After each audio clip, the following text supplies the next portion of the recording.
à Bunkea. Il y a des histoires qu'on ne cesse de raconter, car elles portent toujours la magie de leur avènement. Elles se transmettent de père en fils, avec cette sensation de frôler l'extraordinaire et le tragique. Comment parler avec justesse de Bunkea, capitale autrefois du royaume de Garingazé, du grand roi Msiri, et aujourd'hui chef-lieu de la chefferie de Bayeke. Bunkea, située à 200 km de Lubumbashi. Cette cité, de plus de 200 ans, fit le théâtre de plus belles pages de l'histoire des peuples congolais.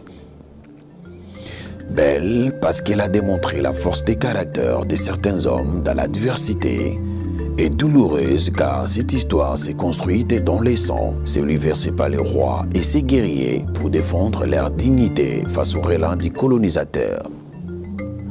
Aujourd'hui, Bunkea cherche sa place dans la province de Lualaba comme un centre de rayonnement pour un développement intègre et ne peut se priver d'aucun effort pour faire honneur à sa réputation. Il fait chaud dans la savane ce samedi. L'activité est au ralenti à cause de la canicule. Mais pour ceux qui arrivent de l'Ikasi par Luambo, il y a une intense activité car Sa Majesté Godefroy Munongo Mwenda Bantu est annoncé. Il rentre au Bercail, dans le fief du royaume, pour une activité importante. Déjà à l'entrée de Bunkea, on annonce le cortège royal et comme des coutumes, des guerriers sont postés sur la colline pour saluer la présence du roi sur ces terres. Des coups de feu à la poudre sont tirés et on sent que c'est un royaume de puissance qui s'est déployé à partir de Bunkea et a conquis des terres, même au-delà des territoires congolais. Bunkea, une cité de près de 10 000 âmes, est le symbole du combat et des grands défis qui s'imposent à tous les Africains. Défis qui s'articulent autour de la nécessité pour tous les Africains de retrouver leur dignité ancestrale et de conquérir en même temps les acquis de la science et de la technologie. C'est à Bunkea que l'on découvre le fait mariage entre la tradition et le modernisme. Car ce village est connecté à Internet et ses principales avenues sont asphaltées. Et la nuit, grâce aux panneaux solaires, elles sont éclairées. Les grands chefs arrivent dans la cour royale au bord de son américaine. Frappés des armoiries royaux, notamment la tête des lions, entourée de l'ivoire. C'est un rituel centenaire que d'accueillir les moimis par ces sujets, des batteurs, des tam-tams, installés juste à côté des petites cases en chaume, symbole des rois précédents.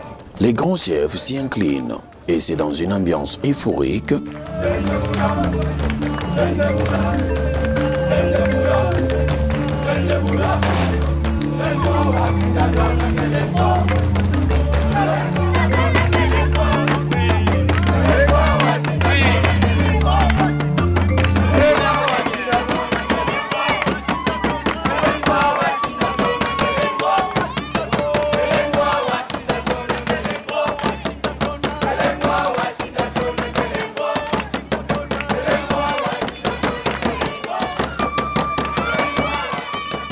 tous se dirigent vers la grande cour, ouverte sur les côtés, avec un espace où le moimi reçoit les doléances des siens et surtout préside les conseils du moimi. Longue tradition, mais axée sur l'innovation. Les sages sont installés autour de l'espace et le moimi peut commencer sa séance solennelle. Dans une ambiance étonnante, car tous écoutent l'ordre du jour et son développement. Exceptionnellement, ce jour est un grand jour dans la ville de cette chefferie, car les grands chefs apportent de bonnes nouvelles et un vent nouveau souffle sur cette chefferie. Pour comprendre l'importance de cette cérémonie, il faut remonter à quelques siècles plus tôt, à l'histoire des mangeurs de cuivre, ces anciens qui savaient que la terre katangaise était riche et qui ont, par leur génie, produit ces croisettes devenues force commerciale avec la pénétration coloniale. L'exploitation industrielle s'est installée au service d'un État prédateur situé en dehors du continent. Comment préserver les modes de vie et surtout profiter de ces richesses? La question est restée posée et la situation des populations locales de plus en plus préoccupante.